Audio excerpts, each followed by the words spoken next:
Growing up, my sister Lily was everything. She was beautiful, smart, confident.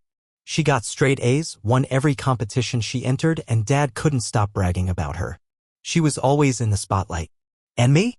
I was the quiet one. The kid in the background with a book. Nobody expected much from me, especially Dad. He built his company, Everstead Group, from scratch. He always said Lily would take over one day. He didn't really know what to do with me. Called me soft. Said I had no drive.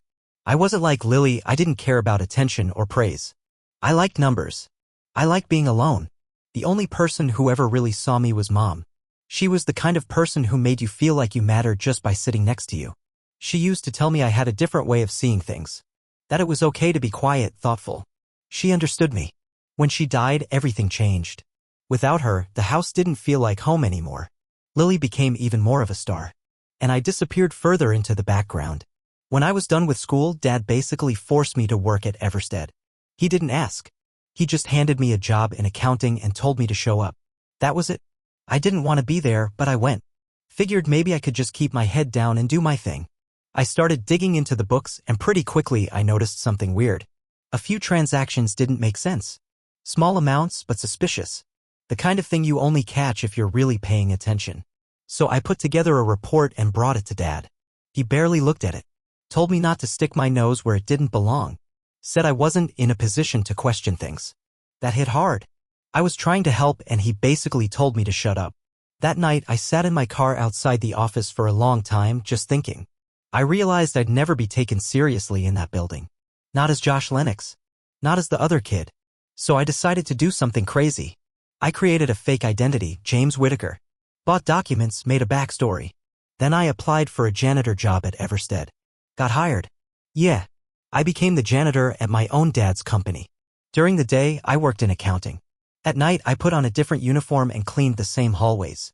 Nobody recognized me. No one paid attention. It was weird, but kind of freeing. As a janitor, I had access to every room, every floor. People talked in front of me like I wasn't even there. I listened. I watched. I learned. For 8 years, I lived a double life. I got my degree on the side, studied everything I could about the company, about leadership, about people. And Lily? She was blowing up. She was on magazine covers, giving speeches, flying all over the world. Everyone saw her as the future of Everstead. But I saw something else. She was stealing. Not big stuff, not all at once, just little shady transfers, quiet enough to stay under the radar. But I was tracking it all. I didn't say anything. Not yet. I wasn't ready. Then Dad got sick. Terminal. It happened fast. On his deathbed, he said something I'll never forget. Maybe I was wrong about you. Then he hit me with a bombshell. He left me 70% of the company, but only if I could grow its value by 20%. If I failed, it would all go to Lily. Here's the twist. Lily didn't know about the deal. So I let her think she won. Gave her access to the penthouse, to the accounts, everything. She started living like a queen. Meanwhile, I stayed undercover. Still the janitor. Still working behind the scenes. And I was just getting started. After Dad died, everything moved fast. The lawyers, the paperwork, the funeral. Lily stood front and center like the true heir. She made speeches, gave interviews, smiled like she just landed the crown. And I let her have it. I didn't say a word about the deal Dad made with me. She moved into the penthouse. Got a custom Everstead credit card. Started wearing clothes that probably cost more than my car. The board thought she was in charge. The press called her the new face of the company. I stayed quiet. Still had my job in accounting, still showed up for my night shifts as James Whitaker the janitor. Most people didn't even notice me. And if they did, they looked right past me. That's the thing about janitors, nobody pays attention. Which worked in my favor. While Lily was sipping champagne on yachts, I was tightening bolts in the basement. Not literally, though I did clean some pretty nasty stuff, but in a way, yeah. I started mapping the company from the inside. Who really worked? Who just played politics? What processes were broken? Where money was leaking? I knew if I wanted to grow the company, I couldn't do it from the top. I had to fix it from the bottom. So I started talking to people. Quietly. Genuinely. The maintenance guys, the cafeteria staff, the people no one else cared about. I asked questions. Listened. Took notes. The stuff they told me? It was gold. One guy in IT told me about a data system that kept crashing. I fixed it using an open-source tool I'd been learning on the side. No credit. No one knew it was me. But it saved the company thousands. Another time, I noticed two departments doing the same job in different ways, wasting hours. I wrote a new workflow, passed it to a manager anonymously. He used it. Efficiency went up. Again, no credit. I didn't care. I was collecting wins. Meanwhile, Lily was getting worse. She started pulling more money out of the company. Fancy consultants, private jets, client entertainment bills that looked more like luxury vacations. And the worst part? She didn't even see it. She thought she was doing a great job. But I knew what she was doing. I'd been setting traps. I created a fake company, registered it under a fake name, set up bank accounts, invoices, the whole 9 yards. Then I let her find it like it was her idea. She started funneling money into it. Small amounts at first. Then more. I documented every single transaction. I wasn't rushing anything. The terms of the deal said I had to grow the value by 20%. So I focused on that. Cleaned up systems. Reduced waste. Improved morale where I could. Slowly but surely, Everstead started to climb. The numbers were moving. Quietly. Steadily. And the whole time Lily had no clue I was behind it. She thought I was still the loser brother with no ambition. The one Dad never took seriously. The guy who got stuck in accounting and never said a word. Which was exactly what I wanted her to think. Until I was ready to show her who I really was. 6 months in, the company was already looking different. Not from the outside, the press still drooled over Lily's every outfit, every staged interview, but inside, where it actually mattered, things were changing. Slowly, quietly, like turning a ship in the dark. I was still pulling double duty. 9 to 5 in accounting. Nights and weekends in a janitor's uniform. Coffee and adrenaline were basically my diet. But I didn't care. I could feel the shift. And more importantly, I had a plan. I started building a private dashboard. Nothing official, just something I put together on my own laptop. It tracked every metric I could find: productivity, efficiency, expenses, profit margins, staff turnover. I color-coded the trends. Most of them were turning green. I had my eyes on that 20% growth goal like it was the only thing keeping me alive. Meanwhile, Lily was slipping. Her spending was getting worse. It wasn't just the fake company anymore. She started funneling money into 3 different shell firms. One of them billed Everstead for branding alignment workshops. Another one charged for strategic lifestyle consulting. Whatever that even means. I traced every dollar. I had screenshots, emails, voice memos. She once bragged about her creative budgeting over dinner with one of the execs. I heard the whole thing from the next table, emptying the trash nearby. She didn't even know I was there. That was the moment I knew I had her. But I still wasn't ready to pull the trigger. I wanted to hit that 20% first. Prove to myself and to Dad, wherever he was, that I could actually do this. That I wasn't just playing spy games in the dark. So I pushed harder. I started working with a few mid-level managers, anonymously, of course. I'd send them ideas through dummy email accounts. Process improvements, new training tools, hiring suggestions. Most of them thought the tips were coming from a secret internal innovation team or some executive pilot program. Didn't matter. It was working. The company was becoming leaner. Smarter. More human. One day, a guy from facilities named Richie, who I used to chat with on smoke breaks even though I don't smoke, told me, "Man, something feels different around here." Like? I don't know. Like someone actually gives a damn. That stuck with me. I didn't want Everstead to just be worth more. I wanted it to be better. Meanwhile, Lily kept living the dream. She posted from her yacht in Mykonos. Flew to Dubai for a leadership summit that was really just a spa week. Her Instagram looked like a luxury ad campaign. She talked about personal branding more than company performance. She thought she was untouchable. But I was almost there. I ran the numbers again that night, alone in my apartment, empty takeout box on the floor, and smiled for the first time in a long time. The value was up 19.4%. I was this close. Just one more push. And then? It would all flip. I needed 1 more percent. That was it. Just a little more and I'd hit the goal. 20% growth and everything would legally be mine, the company, the assets, the board seat. No more pretending. No more hiding in boiler rooms and break closets. No more James Whittaker. But I couldn't afford to mess it up. I reviewed my numbers a dozen times. I even paid a private analyst out of pocket to double-check my valuation projections through a third party so it wouldn't trace back to me. They confirmed it. 19.4% increase in company value. Solid. Real. Tangible. All I needed was one final move. Something clean. Something measurable. Then I remembered a note I got a few weeks earlier. One of the cleaning staff, Linda, had told me about a warehouse full of unused equipment. Just sitting there. Old stuff, broken stuff, inventory that nobody logged properly. It was supposed to be written off years ago, but it was never filed.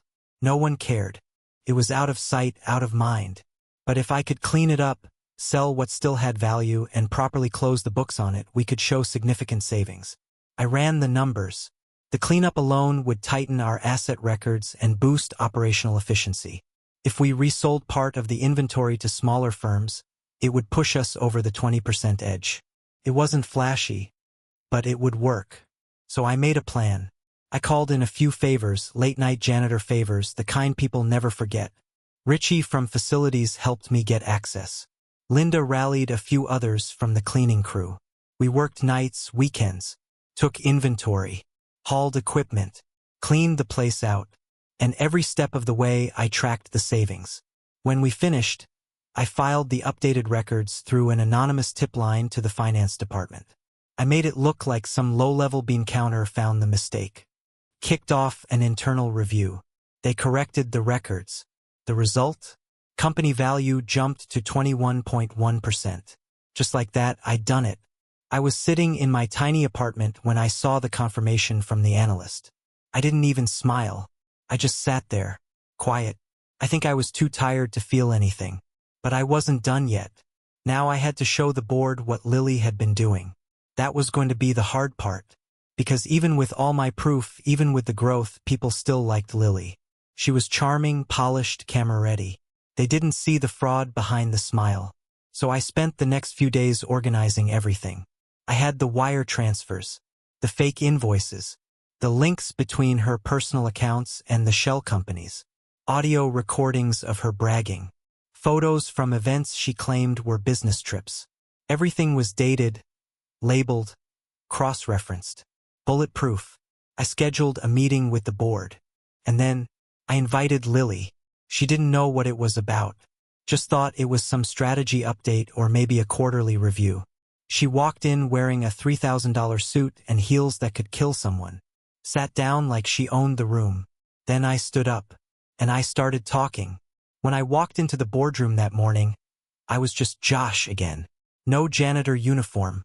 No mop. No anonymity. Just me in a suit I hadn't worn in years. Holding a flash drive that could burn down someone's entire image. The board members were already seated. 7 of them. Some old school, some newer. All of them used to smiling and nodding whenever Lily opened her mouth. She sat at the end of the table, perfect posture. Fake smile. "Morning, gentlemen," she said. And, Josh. She didn't even hide the tone. I plugged in the drive without saying a word. The projector lit up behind me. A spreadsheet came up first, simple, clean. It showed 8 years of steady growth and the recent 21.1% jump. No one spoke. They were intrigued, maybe even impressed. Then I clicked to the next slide. Wire transfers. Dozens of them. All traced. All linked to 3 fake companies. All authorized by one person. Lily Lennox. She stiffened in her chair. "What is this?" she asked, still playing it cool. I didn't answer. Just clicked again. Up came screenshots, emails, receipts, internal approvals. Then the kicker, audio. Her voice, laughing over cocktails. "It's not stealing if the money's already mine. I just move it around creatively." Silence. I looked at the board. "I've been investigating internal fraud for the last several years," I said. Silently, thoroughly. I didn't say anything before because I wanted to be sure. "I'm sure now." The board chair leaned forward. "Why bring this to us now?" "Because I've also grown the company by over 20%, I replied. "That was the condition my father set before he passed. If I succeeded, I'd inherit control. If I failed, it all went to Lily. That got their attention." Lily's eyes were wide now. She looked at me like she was seeing me for the first time in years. Maybe ever. "You're lying," she said. "No," I said calmly. I stepped back. "This is not about revenge," I told them. "It's about integrity. It's about the future of this company. You can read the full report, or you can ask Lily to explain it. But either way, I'm done being quiet." The room was silent. Then I reached into my bag and pulled out a folder thick, legal, official. I placed it in front of the chairman and flipped it open to the key page. "This is my father's final will," I said. "Signed, notarized, witnessed. It includes a conditional clause, one most of you have never seen, because it was sealed until certain metrics were met." I pointed to the paragraph. "It states that if I increase the value of Everstead Group by 20% or more, I gain controlling ownership, 70% of all company shares and primary decision-making power. If I failed, everything would go to Lily." That was his way of forcing us to prove ourselves. And as of last week, that threshold was passed. A murmur rippled through the room. "I didn't tell anyone before because I didn't want favoritism," I continued. "I wanted to earn it. I did. And while I was doing that, Lily was stealing from the company." Lily opened her mouth to protest, but nothing came out. Her face had gone pale. "Everything is here," I said. "The growth, the fraud, the will. It's your call now." The board chair took a long breath and looked around the table. "We need a moment." Lily didn't look at me when I left the room. I waited in the hallway, pacing slow laps past the frosted glass windows of the boardroom. My heart was steady, weirdly calm. I wasn't nervous anymore, just tired. Like my body finally understood the fight was almost over. Then the door opened. The board chair stepped out, followed by the rest. One by one, they passed me without a word, expressions unreadable. But none of them looked angry. That was a good sign. Lily came out last. She didn't say anything, just walked by me stiffly. Her heels clicked hard against the tile. "Lily," I said. She stopped but didn't turn around. "You can still walk out of this with some dignity." She let out a short, bitter laugh. "Don't pretend this isn't about payback." "It's not," I said. "It's about consequences. You made choices. Now you live with them." She finally turned to face me. Her eyes were glassy but cold. "So what? You're in charge now? You going to make me scrub toilets?" "No," I said.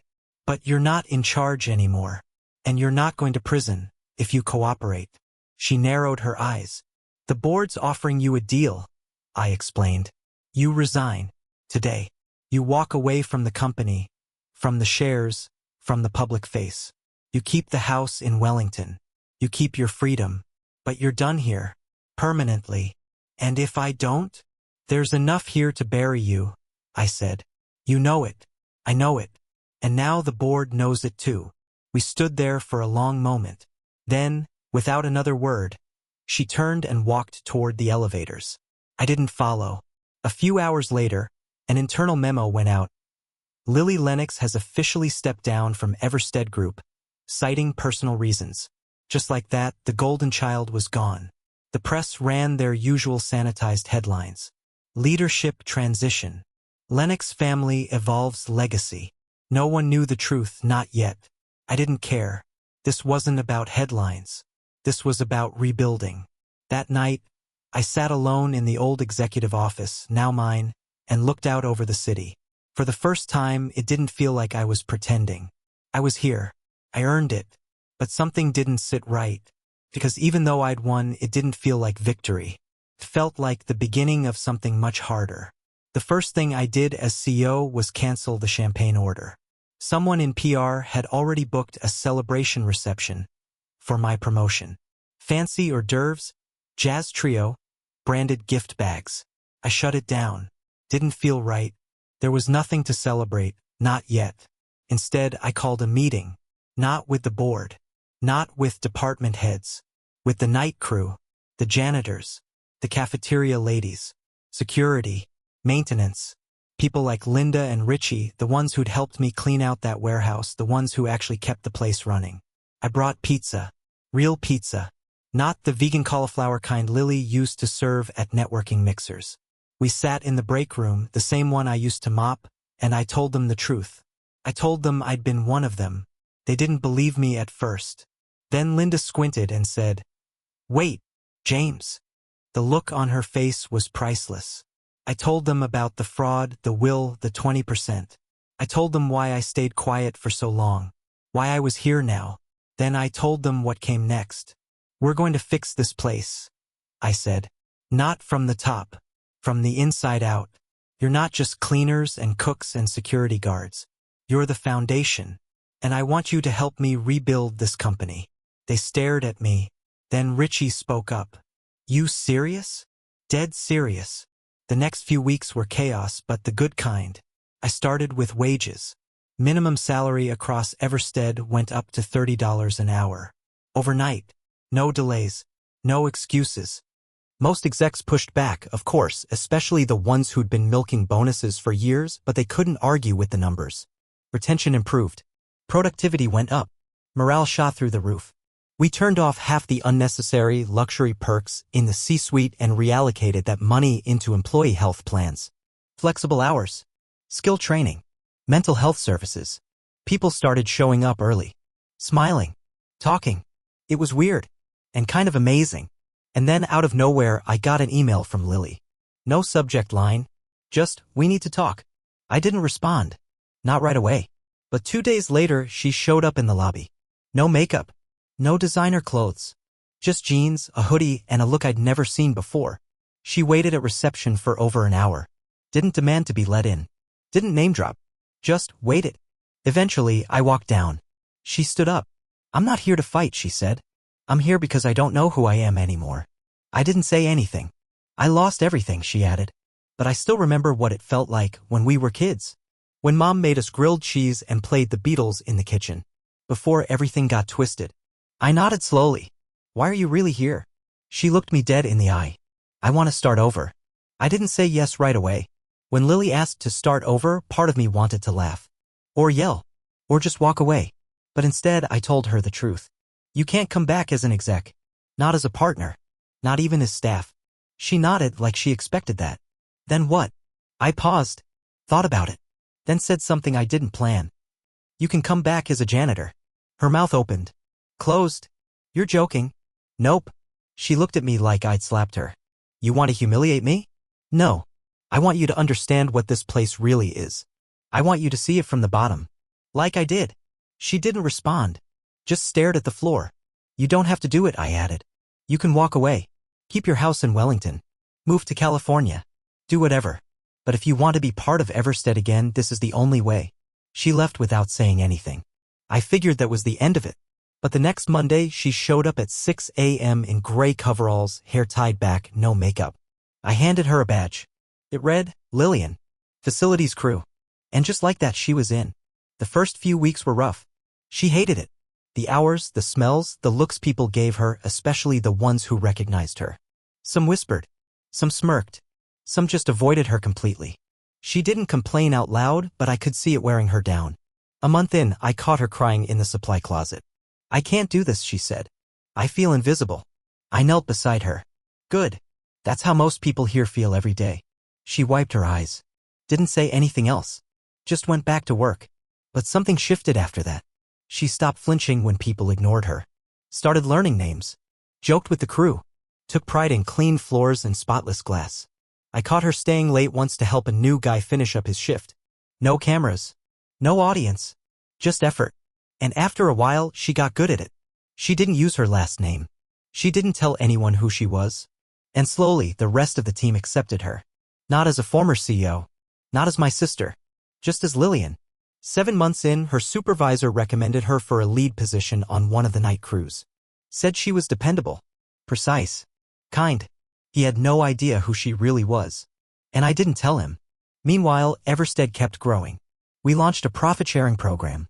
Expanded our affordable housing initiative. Created a scholarship fund for kids of employees.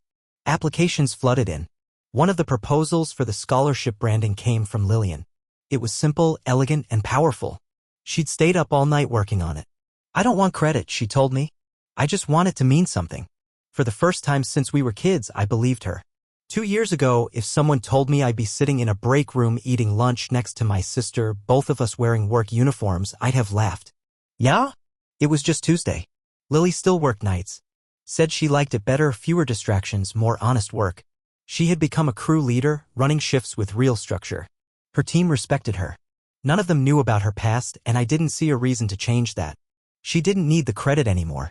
One afternoon, she knocked on my office door with an old cardboard box. "I found this in storage," she said. "Figured you should see it." I opened the lid. Photos. Dozens of them. From when we were kids. Christmas mornings. Backyard sprinklers. Mom holding us at the beach. I hadn't seen these in years. I'd forgotten how young we once looked, how happy. Lily picked one up. "Remember this?" she asked. It was us building a Lego city on the living room floor. Mom was in the background laughing. "You cried when I knocked your tower over," she added, smiling. "You knocked it over on purpose," I said. "Yeah," she nodded. "I did." We sat there for a while. Quiet. Looking through memories like we were sifting through something fragile. After a long pause, she said, "We're not just the story of Everstead, you know." "I know," I replied. That moment stuck with me. Because she was right. This whole thing, the company, the inheritance, the strategy, it started as a fight over a legacy. But what we were building now wasn't about that. It was something new. That same week, I got a call from a guidance counselor at a local high school. One of the students who applied for our scholarship, a kid named Ron, had submitted an application so strong they wanted to meet me in person. When he walked into my office, I recognized the last name on his file. His mom had cleaned our offices for 13 years. "I want to be an architect," he told me. "My mom says you used to carry books about buildings when you were a kid. Is that true?" I smiled. "It is." Ron got the scholarship. Full ride. He wasn't the first. He wouldn't be the last. But he was the first to make me feel like we were building something that would actually outlast us. Later that night, Lily came by the apartment with more photos. She didn't say much. Just handed them over and helped me frame a few for the new employee hallway we were building. One of them was a picture of Dad. Lily looked at it for a long time. Then she whispered, "He taught us what not to be." I nodded. And we figured out the rest. A year after Lily rejoined Everstead, this time from the ground up, the company was almost unrecognizable. In the best way. Turnover was at an all-time low. Profit margins were solid. But more than that, people actually liked working here. They felt seen. That mattered more to me than any quarterly report. We'd launched 3 new programs that year, one for affordable housing, one for scholarships, and one for community-driven architecture projects. Lily came up with the idea for the third one. Said, if we give kids a chance to design the neighborhoods they live in, they might actually feel like they belong there. I didn't argue. That program became a cornerstone for us. We started hosting workshops, partnering with local schools.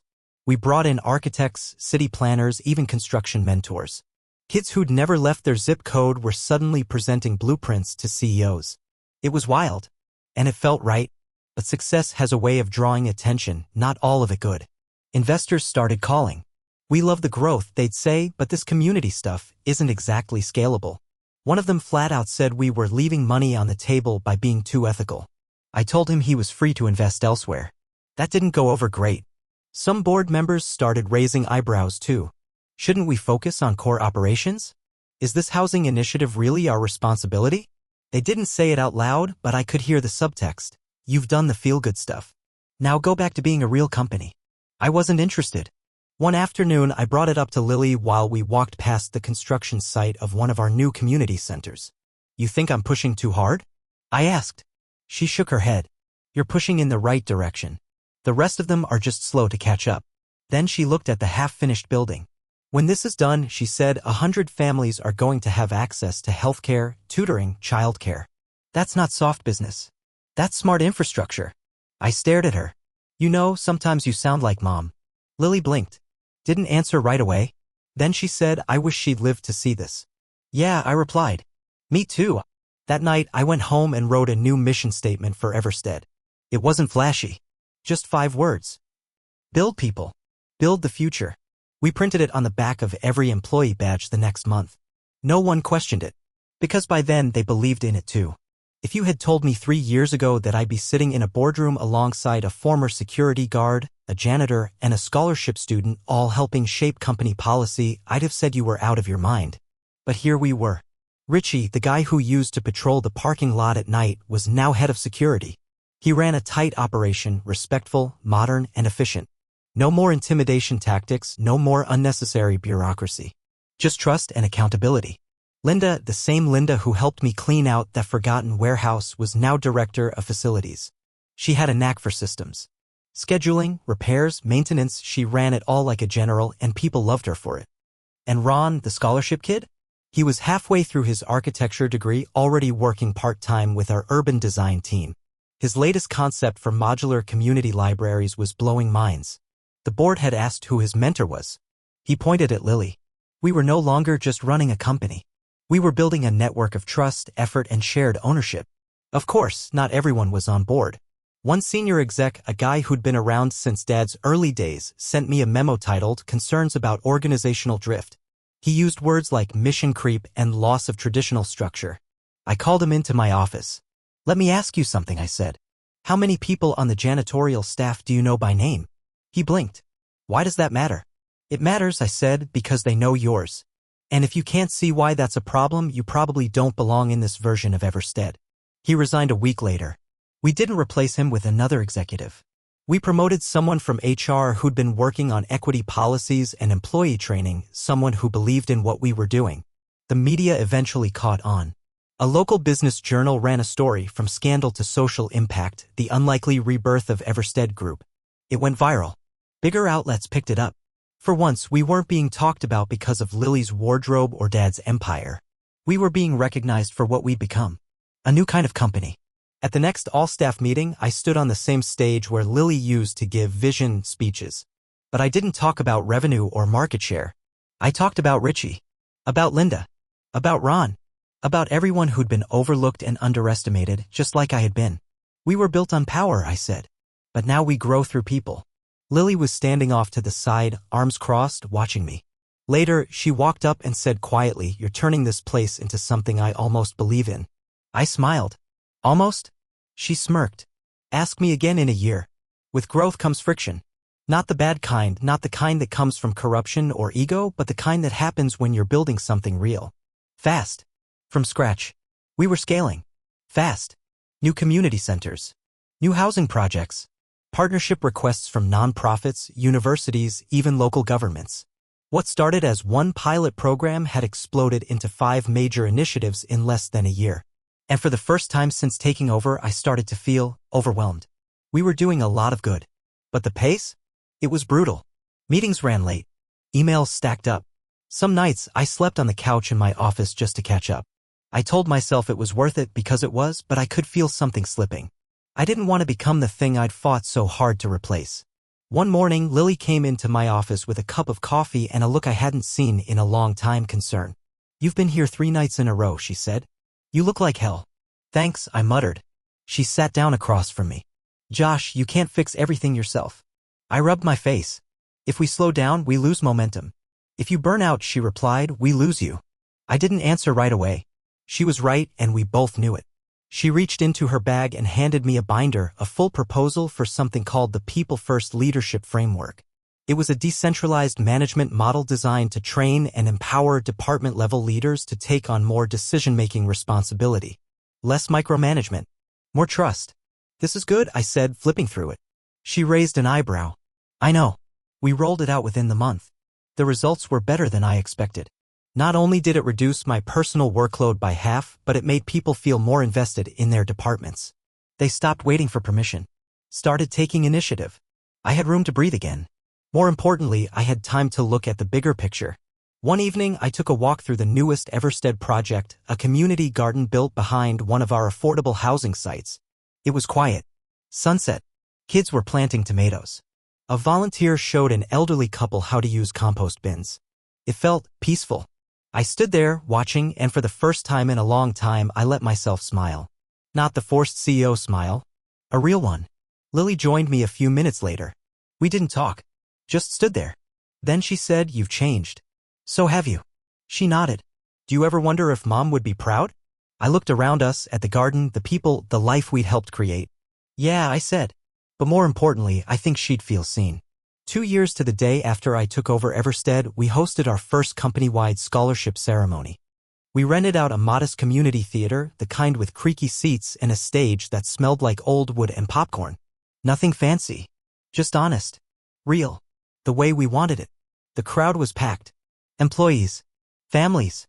Students. A few press people. No investors, no suits.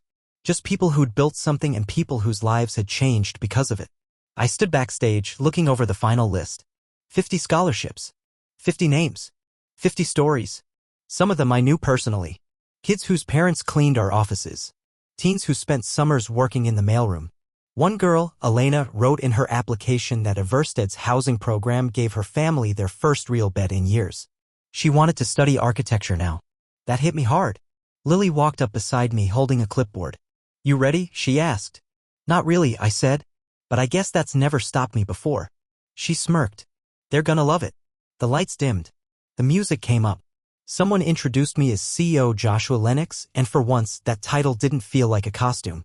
I walked out to applause genuine, not forced, and gave a short speech. "I used to think legacy meant inheritance," I told them. "Now I know it's about what you build, not what you're given." Then we called each student to the stage. 50 names. One by one. There were hugs. Tears. Laughter. One boy ran off stage and high-fived the janitor who used to sneak him candy after school. That janitor? He's now a department supervisor. Lily didn't speak on stage that night.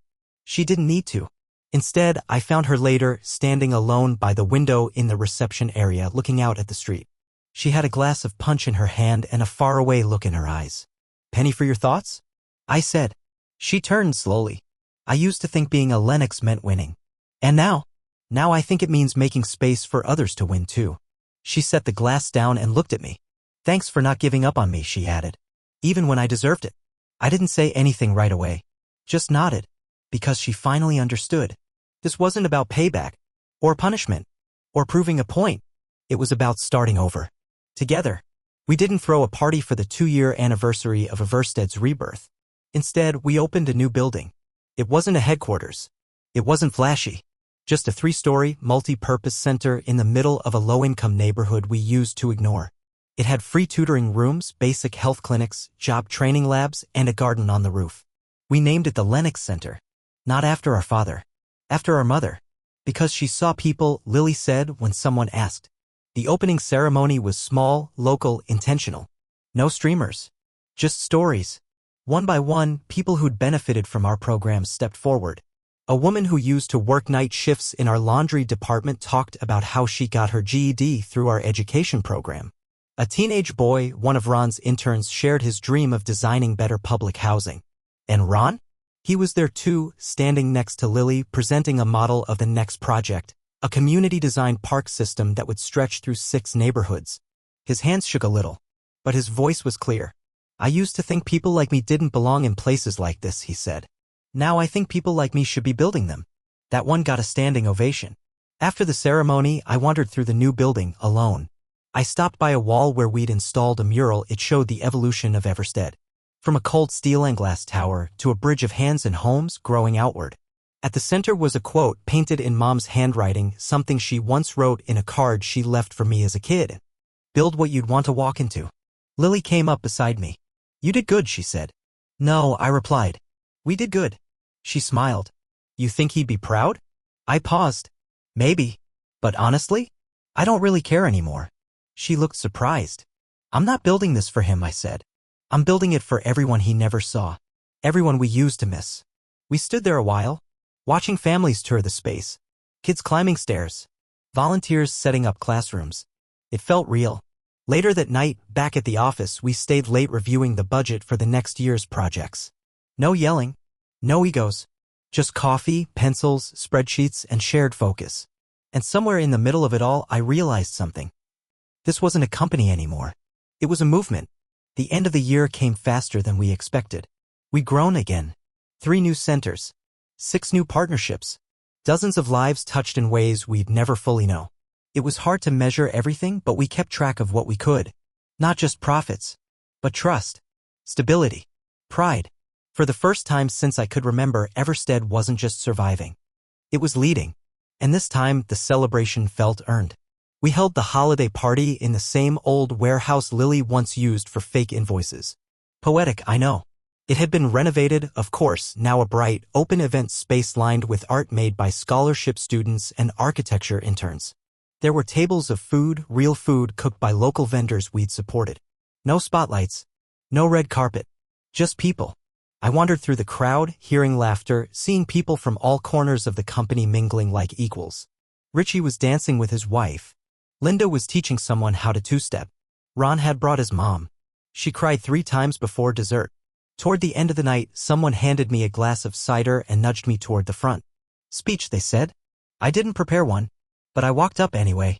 Hey everyone, I said. I'll keep this short. They quieted. I used to think inheritance meant buildings and money. But tonight, looking around, I think it means something else. I looked over at Lily. She nodded. It means creating something together, I continued. Something worth passing on, not because it's shiny or valuable, but because it matters. I raised my glass. To the people who were invisible. And who made this place visible. Someone shouted to Josh. I shook my head, smiling. No. To all of us. Glasses clinked. And then, unexpectedly, Lily stepped forward. She held her glass up. To her father, she said. Who showed us who not to be. That got a few laughs. And a few nods. And to us, I added, who figured it out just in time. Later, we stood on the balcony outside the warehouse, looking at the city skyline. Think we've done enough? Lily asked. Nope, I said. Not even close. We clinked our glasses again. Because in the end, the best legacy isn't what you're given. It's what you choose to build and who you choose to build it with.